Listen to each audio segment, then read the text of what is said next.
நிறைய பேர் என்கிட்ட கேட்குற கேள்வி என்ன அப்படின்னா, ஒரு பர்ஃபெக்ட் ரெஸ்யூம் எப்படி இருக்கணும், ஒரு பர்ஃபெக்டான ரெஸ்யூம் எப்படி இருந்தால் ஜாபுக்கு நம்மளை எடுப்பாங்க, ஒரு இன்டர்வியூவில் ஷார்ட் லிஸ்ட் ஆகிறதுக்கு ஃபஸ்ட்டு விஷயமே ரெஸ்யூம் தான். ஸோ அப்படி ஒரு நல்ல ரெஸ்யூம் எப்படி மேக் பண்ணலாம் சொல்லுங்கன்னு சொல்லிட்டு நிறைய பேர் என்கிட்ட கேட்டிருக்கீங்க.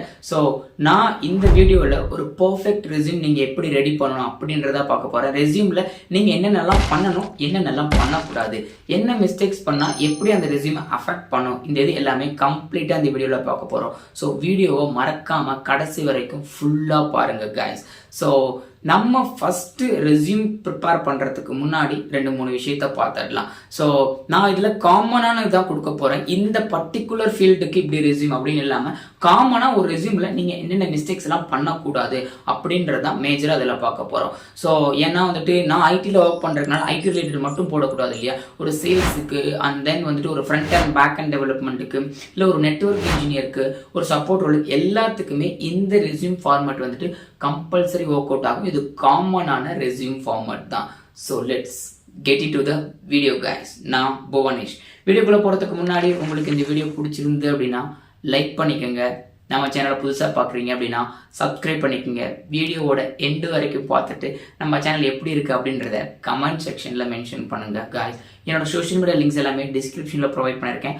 அதை மறக்காமல் ஃபாலோ பண்ணிக்கோங்க. அப்போ தான் நான் போடுற வீடியோஸ் எல்லாம் உங்களுக்கு அப்டேட்டாக அங்கேயும் வரும்.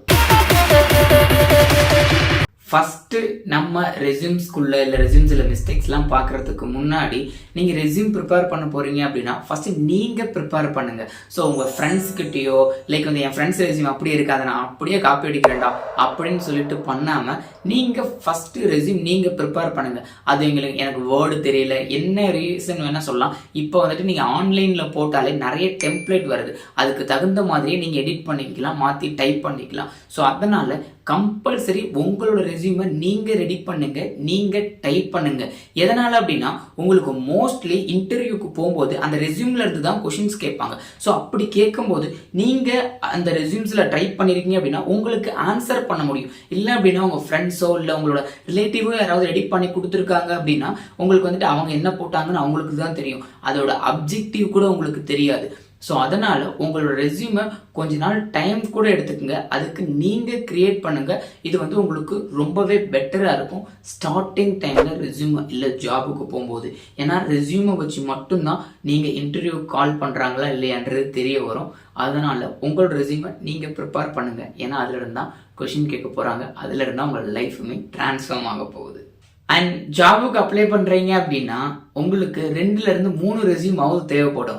ஸோ என்னப்பா 2-3 ரெஸ்யூம் வச்சு நான் என்ன பண்ண போகிறேன் அப்படின்னா ஒரு ஜாப் டிஸ்கிரிப்ஷனுக்கும் ஒரு மாதிரியான ரெஸ்யூம் தேவைப்படும். எல்லாத்துக்குமே காமனாக ஒரே ரெஸ்யூமே ப்ரிப்பேர் பண்ணாமல் அந்த ஜாப் டிஸ்கிரிப்ஷனை படிச்சுட்டு அதுக்கு தகுந்த மாதிரி எடிட் பண்ணிக்கோங்க உங்களோட ரெஸ்யூமை. லைக் இந்த ரோலுக்கு அப்ளை பண்ணுறீங்க அப்படின்னா இந்த ரோலுக்கு தகுந்த மாதிரி ஒரு ஜாப் டிஸ்கிரிப்ஷன் இருக்கும் இல்லையா, ஸோ அதை படிச்சுட்டு உங்களோட ரெஸ்யூமில் என்னென்ன சேஞ்சஸ்லாம் பண்ணணுமோ ஒரு சின்ன மைனர் சேஞ்ச் பண்ணிக்கோங்க. இது வந்து கொஞ்சம் பெட்டராக இருக்கும். ஏன்னா வந்துட்டு அந்த ஜாப் டிஸ்கிரிப்ஷன் படிதான் உங்களுக்கு ஏடிஎஸ் சாஃப்ட்வேர் வந்துட்டு உங்களோட ரெஸ்யூமை ஷார்ட் லிஸ்ட் பண்ணும்.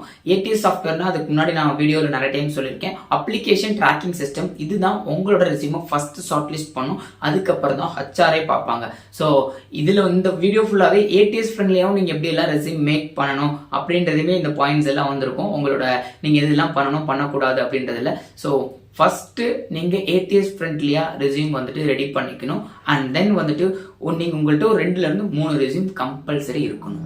செகண்ட் ஒன் வந்துட்டு உங்களோட ரெஸ்யூம் வந்துட்டு 2-3 பேஜ் இருக்கவே கூடாது, ஒரே ஒரு பேஜில் தான் இருக்கணும். ஏன்னா நான் மேஜராக நிறைய பேர்த்தோட ரெஸ்யூம்ஸ் எனக்கு வரதை நான் பார்க்குறது என்ன அப்படின்னா 2-3 பேஜ் வச்சுருக்காங்க. அது கம்பல்சரி இருக்கக்கூடாது. அதுவும் அஸ் அ ஃப்ரெஷராக பிகினராக போகும்போது உங்களுக்கு ஒரே ஒரு பேஜ் போதும். அந்த ஒரு பேஜ்லேயே உங்களோட எல்லா டீட்டெயில்ஸுமே கொடுத்துருக்கணும். லைக் வந்துட்டு உங்களோட கம்ப்ளீட் டீட்டெயில்ஸ் வந்துட்டு ப்ரொவைட் பண்ணியிருக்கும் இந்த ஜாப் அண்ட் தென் நீங்கள் எப்படி அந்த ஜாபுக்கு ஃபிட்டாக இருக்கீன்றதெல்லாம் உங்களுக்கு வந்துட்டு இந்த டீட்டெயில்ஸ் எல்லாமே ப்ரொவைட் பண்ணியிருக்கணும். ஸோ ஒரு பேஜ் மட்டும் போதும். 2வது பேஜ் போகிற அளவுக்கு நம்மள்ட்ட டீட்டெயில்ஸே இருக்காது. அதையே வந்துட்டு நம்ம லாங்குவேஜ் நோனு லைக் வந்துட்டு டிக்ளரேஷனு இதெல்லாம் கொடுத்து கிரெஞ்சி பண்ணி வச்சுருப்போம். ஸோ அதனால் ஒரு பேஜ் வந்துட்டு போதும். அது வந்து ஏடிஎஸ் சாஃப்ட்வேரில் வந்துட்டு லைக் உங்களுக்கு ஃபில்டர் அவுட் பண்ணுறதுக்குமே சிங்கிள் பேஜ் ரெஸ்யூம் பெட்டராக இருக்கும். ஃபோட்டோஸ் அண்ட் தென் அனிமேஷன்ஸ்லாம் போடாமல் சிங்கிள் பேஜ் பிளாக் அண்ட் ஒயிட்டில் தெளிவாக பண்ணிக்கோங்க.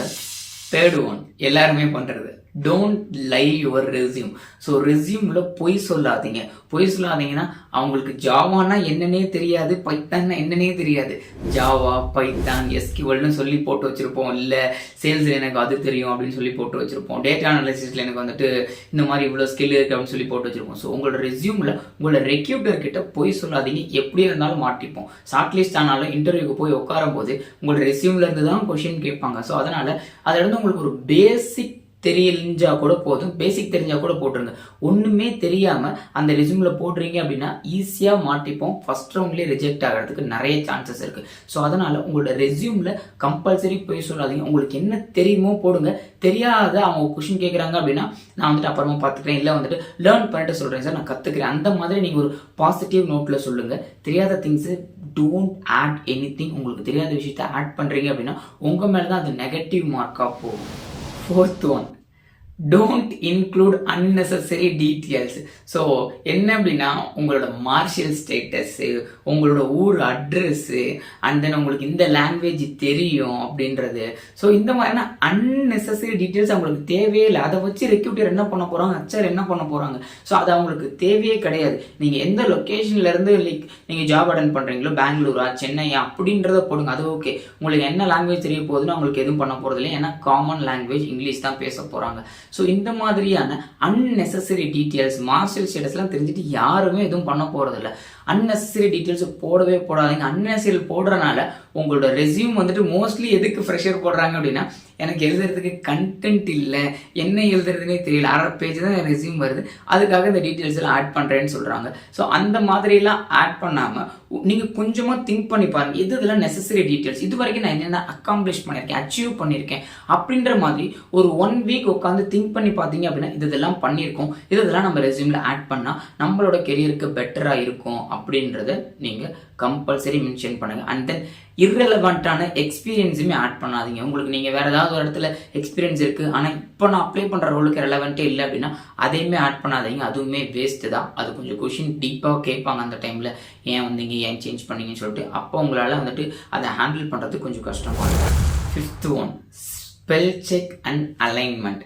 ஸோ ஸ்பெல் செக்னா நிறைய பேர் ஸ்பெல்லிங் மிஸ்டேக்கோட அவங்க நேம்லாம் ஓகேவா இருக்கும், லைக் அப்ஜெக்டிவ் எழுதும் போதோ இல்லை வந்துட்டு அவங்களோட ஸ்கில்ஸ் எழுதும் போது கொஞ்சம் வந்துட்டு மிஸ்டேக் பண்ணியிருப்பாங்க. ஸ்பெல்லிங் அது நம்ம வாண்டடா பண்றதில்ல, நமக்கு தெரியாம இல்லை நம்மளோட கம்யூனிகேஷன் டைம் அந்த டைம்ல அப்படி இருந்திருக்கும். ஏன்னா எனக்குலாம் நிறைய டைம் ஸ்பெல்லிங் மிஸ்டேக் ஆயிருக்கு. ஸோ அதனால ஸ்பெல் செக் ஒன்ஸ் வந்துட்டு நீங்க முடிச்சதுக்கு அப்புறமா அந்த அலைன்மெண்ட்டும் அண்ட் தென் வந்துட்டு அதை ஒன்ஸ் வந்துட்டு ஸ்பெல்லிங்கும் செக் பண்ணிக்கங்க. இது உங்க ஃப்ரெண்ட்ஸ் கிட்டயோ இல்லை உங்களோட வெல்விஷர் யார்ட்டையாவது கொடுத்து கூட ஸ்பெல் செக் பண்ணிக்கோங்க. அலைன்மெண்ட் வந்துட்டு எதனால அப்படின்னா பார்க்கும்போது கொஞ்சம் நீட் அண்ட் கிளீனா இருக்கணும். ஸோ அதனால அலைன்மெண்ட்டையும் ஸ்பெல் செக்கிங்கையும் ஒன்ஸ் நீங்க பண்ணிட்டீங்க அப்படின்னா நீங்க அந்த ஜாபுக்கு இல்லை எந்த ஜாபுக்கு வேணாலும் அப்ளை பண்ண ரெடி ஆயிட்டீங்க.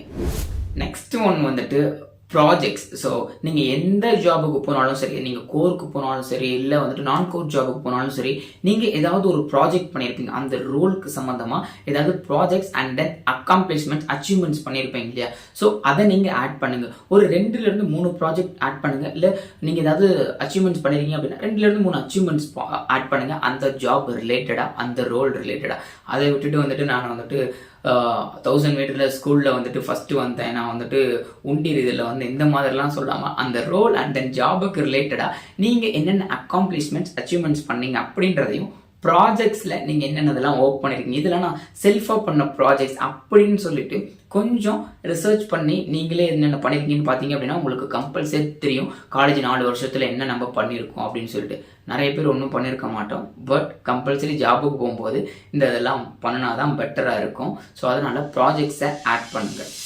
நெக்ஸ்ட் ஒன்று என்னன்னு சொல்லி பார்த்தீங்க அப்படின்னா bullet points. So bullet points வந்துட்டு மேஜராக இல்லை, ஏடிஎஸ் ஃப்ரெண்ட்லியாக இருக்கிறதுக்காக புல்லட் பாயிண்ட்ஸ், கீவேர்ட்ஸ் இந்த மாதிரி லைக் அந்த ஜாப் ரோலுக்கு தகுந்த மாதிரியான கீவேர்ட்ஸ் கொடுத்து பண்ணுறோம் அப்படின்னா ஏடிஎஸ் சாஃப்ட்வேரில் ஈஸியாக வந்துட்டு உங்களோடது வந்து ஷார்ட் லிஸ்ட் ஆகிறதுக்கு நிறைய சான்சஸ் இருக்குது. ஸோ அதனால் அந்த ஜாப் டிஸ்கிரிப்ஷனுக்கு தகுந்த மாதிரியான உங்களுக்கு வந்துட்டு கீவேர்ட்ஸும் புல்லட் பாயிண்ட்ஸும் கொடுக்குறீங்க அப்படின்னா இன்னும் கொஞ்சம் பெட்டராக இருக்கும், உங்களோட ரெஸ்யூம் பார்க்கறதுக்குமே நல்லா இருக்கும்.